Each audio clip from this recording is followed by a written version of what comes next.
जय गुरुदेव। प्रणाम सर। जय गुरुदेव, जय गुरुदेव। शिवरात्रि की शुभकामनाएं आपको। बहुत बहुत सर, गुरु जी महाराज की कृपा। बड़ी कृपा। आज हम गुरु ब्रह्मा गुरु हाँ, जी। जी जी कहिए। वो वही है ना, महेश्वर का स्वरूप गुरुदेव महेश्वरः। हाँ, गुरुदेव ईश्वर। अभी आपके संबोधन के बाद में फिर उनका गिरनार जी पे जो उन्होंने शिवरात्रि का वो रखा है, उसका फिर एक वो आएगा भाव। हाँ, तो आज हम ट्रांसेंडेंटल कोड वैल्यू जी पर केंद्रित करते हैं। हम जी। सबको एक टीसीवी डिक्शनरी बनानी चाहिए सीखने के लिए, और आगे से बार बार प्रयास ना करना पड़े और स्मृति में साथ साथ रह जाए और आसान हो जाए उसके लिए।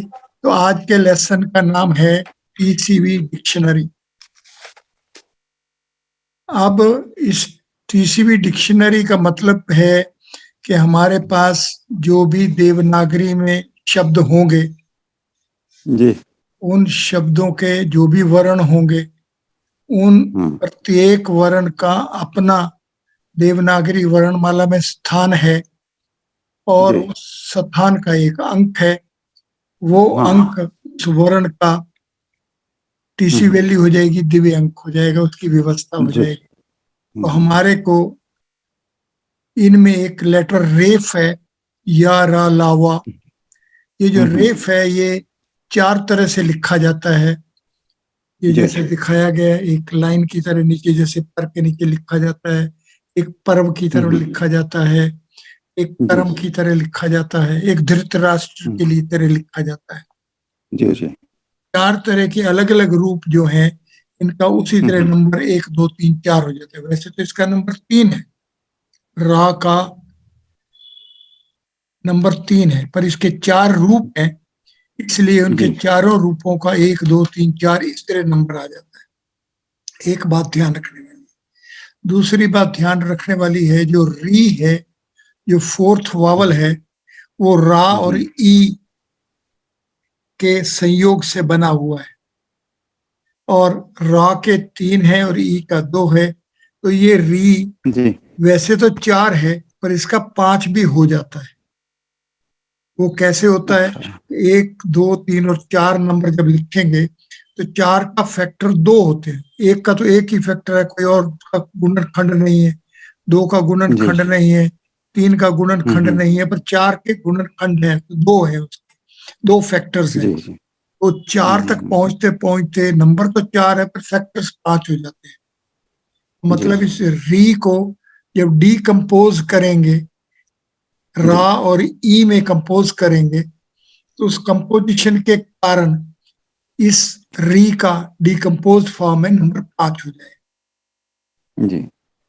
दूसरी बात। तीसरी बात, जो शब्द रिक है, री के बाद का है, और एक बार का के बाद री होगा, जैसे कृष्ण में, तो ऋग्वेद का री के बाद का और का के बाद री, इन दोनों का रूप भी का की कीमत बदलती है। का ब्रह्मा होगा तो 4 होगा, का शिव होगा तो 5 होगा, का विष्णु होगा तो 6 होगा।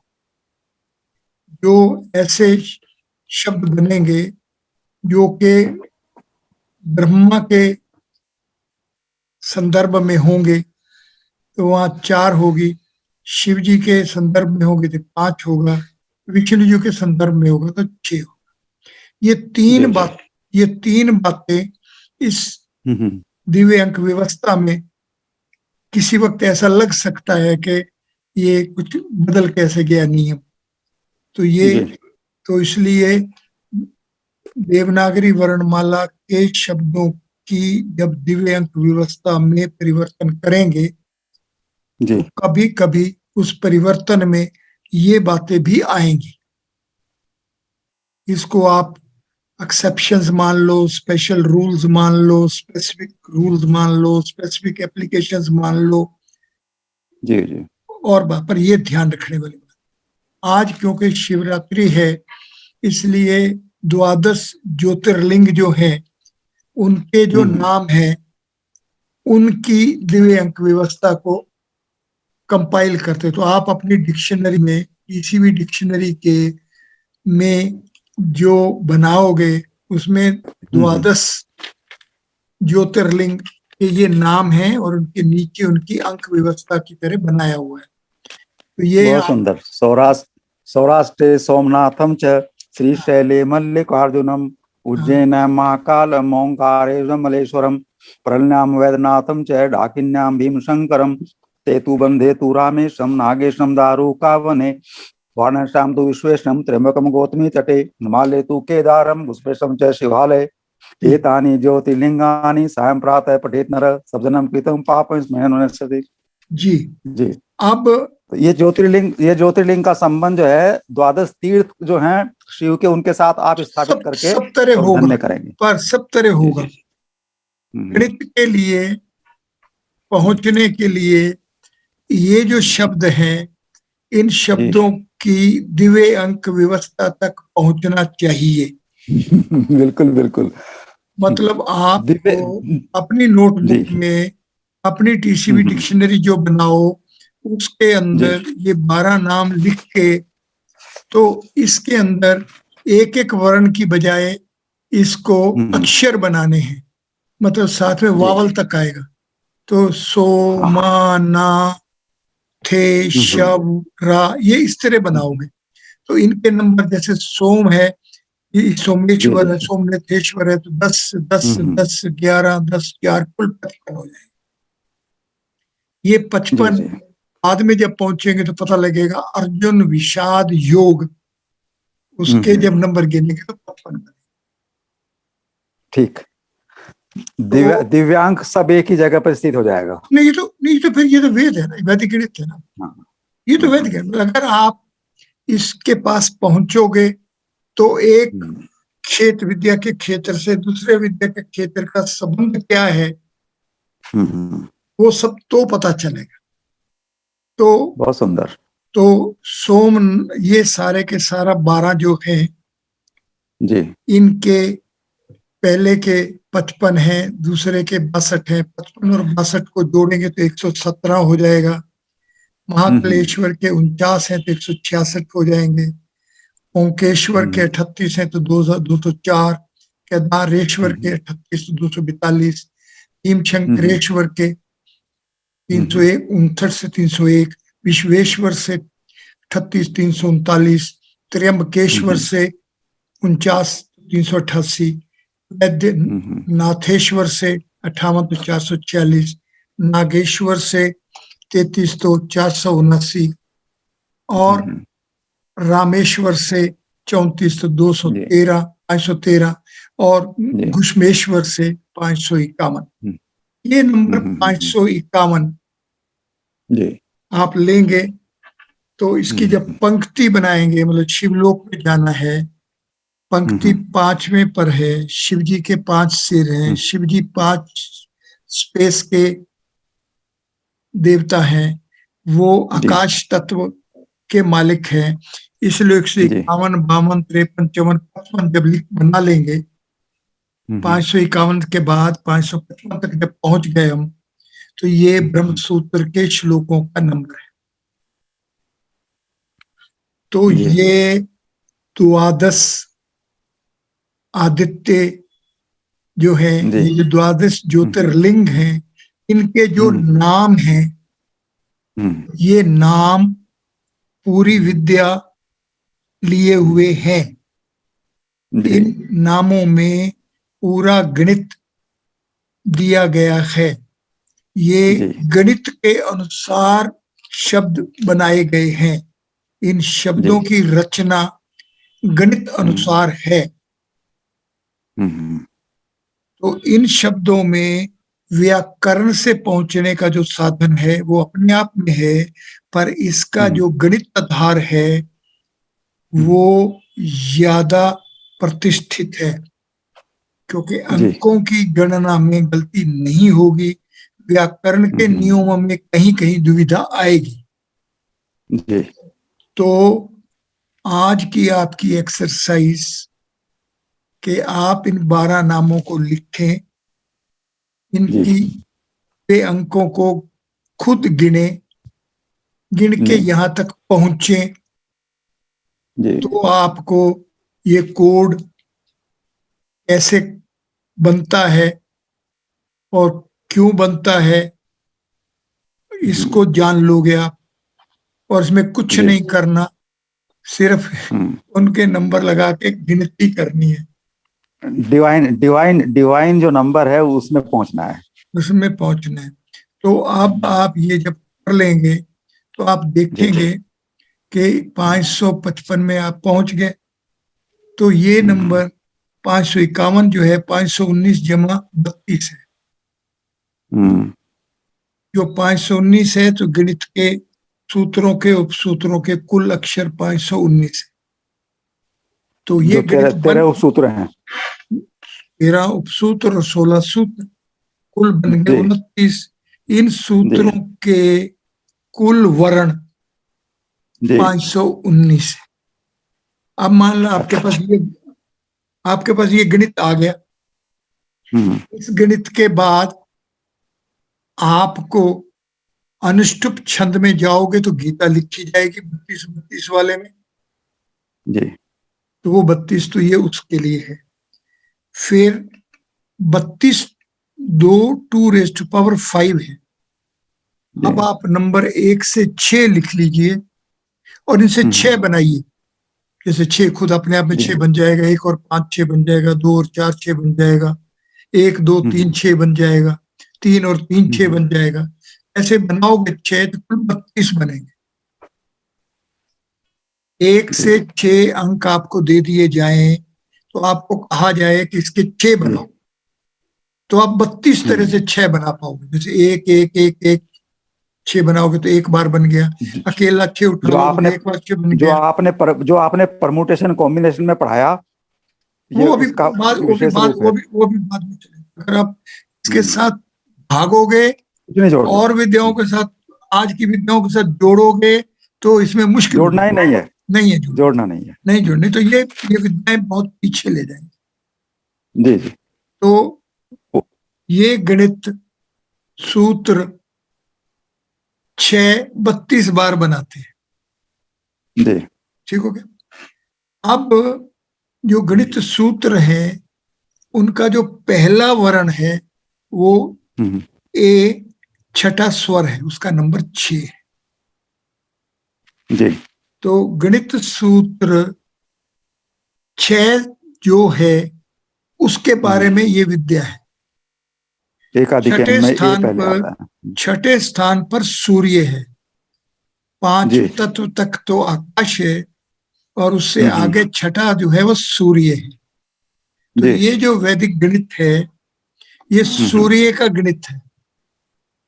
ये जो 6 है ये गोलोक है। ये से प्रारंभ हुआ, 6 से सूत्र पहला जो ए है। बाकी दोनों बीच में आ ही जाएंगे, बाकी तो संकल्प से बाकी सब कुछ संकल्प से ले लेंगे वो।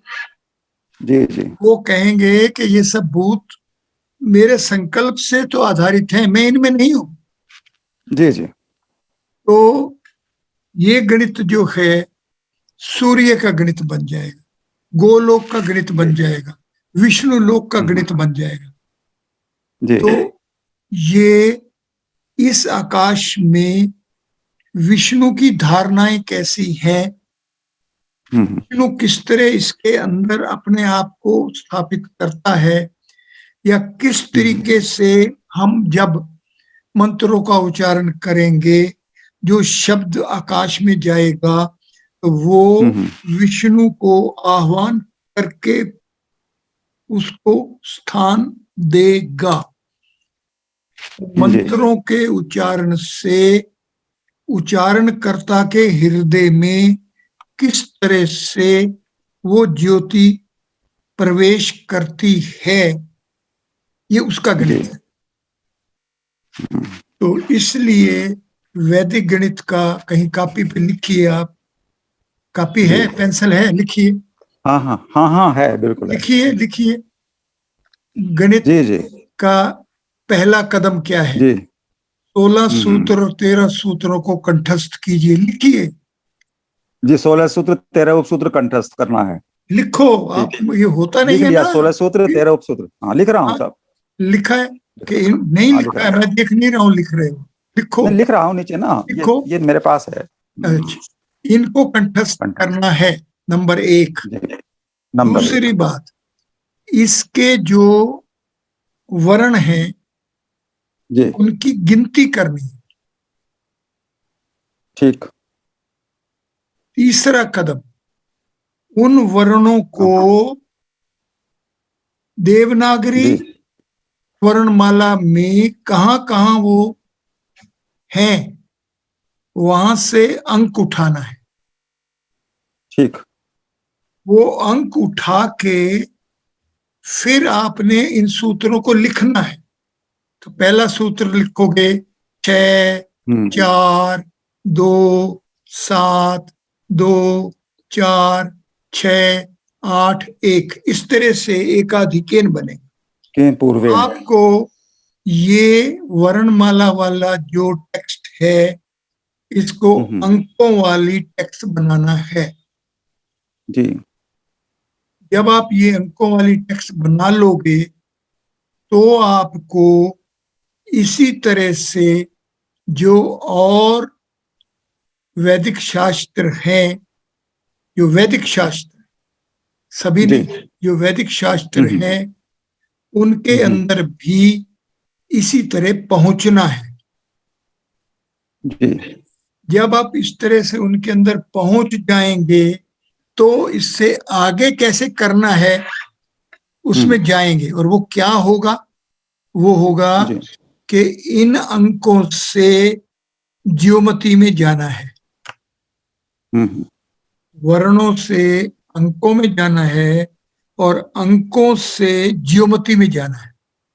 जी वो ज्योमति है एक अंक से 9 अंक के साथ हम्म एक आयाम वाली रेखा से लेके 9 आयामों वाली रेखाएं होंगी। तो हम्म, एक रेखा, 2 वाला धरातल, 3 वाला जी घन, 4 वाला हम्म चतुर्घन, 5 वाला हम्म, पंचघन, इस तरह जी 9 घन तक जाना है, ठीक। आनंद घन तक पहुंचना है। जी जब आप गणित सूत्रों को वर्णों से अंकों में परिवर्तित कर लेंगे जी तो उन वर्णों के अनुसार आप ग्राफ बनाएंगे।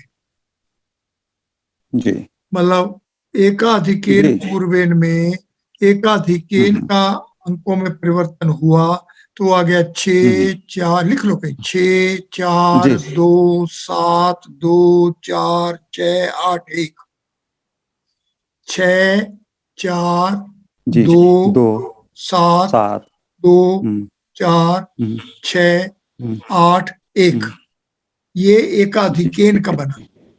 इसका जब आप जी ग्राफ ड्रा करोगे तो पैराबोलिक बनेगा।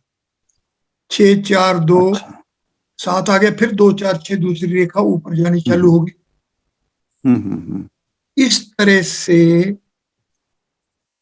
इसका जो ज्योमेट्री आधार है उसका जी टू स्पेस में प्रिंट आउट आ गया। जी जो सूर्य 6 स्पेस है उसका हम्म, प्रिंट आउट आपके जी पास कागज में आ गया। तो ये प्रिंट आउट आप लेने हैं सबके। हाँ प्लेन में आ जाएगा वो। ये प्लेन कर्व्स हाँ बन जाएंगे। ये प्लेन हाँ की प्लेन में आ कर्व्स जाएगा। जो है ये जी पैराबोलिक होगी, मान लो इस तरह से डिफरेंट हाँ कर्व्स बनेंगे। वो जी डिफरेंट जी कर्व्स जो हैं वो हम्म, प्रिंट आउट्स हैं of the higher dimensional bodies और कर्व्स, जी स्पाइरल्स, बिगर हम्म थिंग्स। तो हमें हम्म, फिर इसको इंटरप्रेट करना है कि ये प्रिंट आउट, ये चित्र किसका है। जी तो यहां राइट से वैदिक गणित प्रारंभ होगा।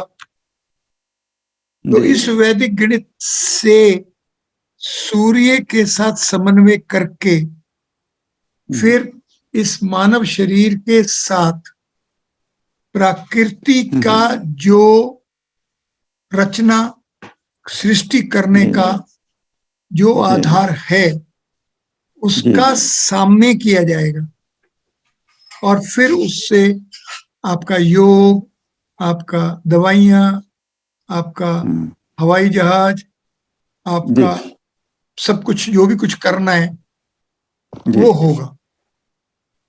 तो इसलिए आज आप दिव्य अंक व्यवस्था का कोष बनाना प्रारंभ कर रहे हो। बहुत सुंदर, आनंद महादेव जी की कृपा का। हाँ, तो ये एक्सरसाइज अगर आप कर लो तो उसको बना के फोटो करके मेरे को भेजोगे तो मैं मानूंगा कि आप कर रहे हो, नहीं तो नहीं मानूंगा। ठीक है, बिल्कुल। आज का लेसन इतना है। जी, एक तो कल जो है 2-3 वैसे ही कुतूहलवश जो भेजे थे उपनिषद वाले भैया ने, मैंने वो उन्होंने अपने 3 पृष्ठ भेजे थे, अभी मैं प्रिंट करा रहा हूँ। आप मुझे बता दीजिए वैसे बेसिकली कहाँ पर क्या क्या है। एक तो रामायण जी का था, अयोध्या कांड का पहला ही, यशांक के भूधर सुता।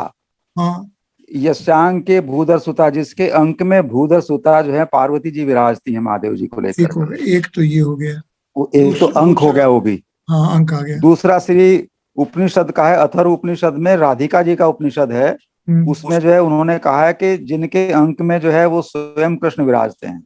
जी। तो वो प्रेम तत्व को लेकर के है। तो वो अंक शब्द के इसके साथ एक और जोड़ लो, शंकर। शंकर शा अंक रा है, शा अंक रा। शा जो है उसका 2 है, उसके साथ आ लगेगा तो 3 हो जाएगा, तो इसलिए ये 3 बन गई, इसका अंक 3। इस तरह उसके अंदर ये अंक व्यवस्था उसके अंदर सन्निहित की गई। जी जी जी। तो वो ऐसा है ना कि वो चूंकि वहां पर उन्होंने उस परंपरा को और उसको, बहुत अच्छा कि मैं आपको उसके साथ और बता दिया आपको। ये इसीलिए उन सब में शाश्वत सारा शंकर नाम से शाश्वत और क्या होगा, शाश्वत तो सारा है ही।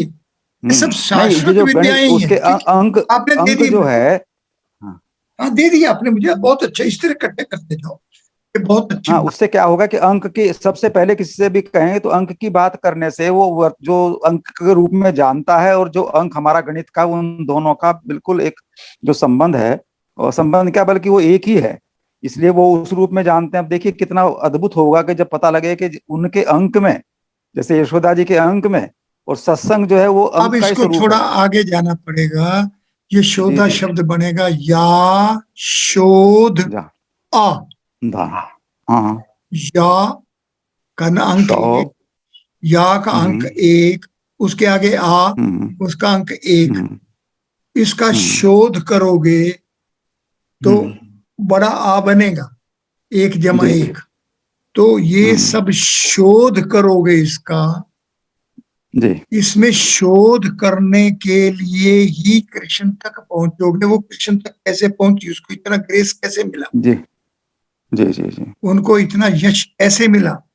वो यश ओध, जिसने अपने यश को उल्ट दिया, हाँ, उसको यश नहीं चाहिए ना। ये यश ददाती स यशोदा नभन सा यशोदा नहीं, किसने यश को ओधा फेंक दिया। हाँ, ओधा फेंक दिया, उसको यश नहीं चाहिए। किसी और माँ का बेटा है या कुछ है, उसको नहीं चाहिए, उसका अपना बेटा है वो। तो इसलिए इसमें बहुत शोध की आवश्यकता है।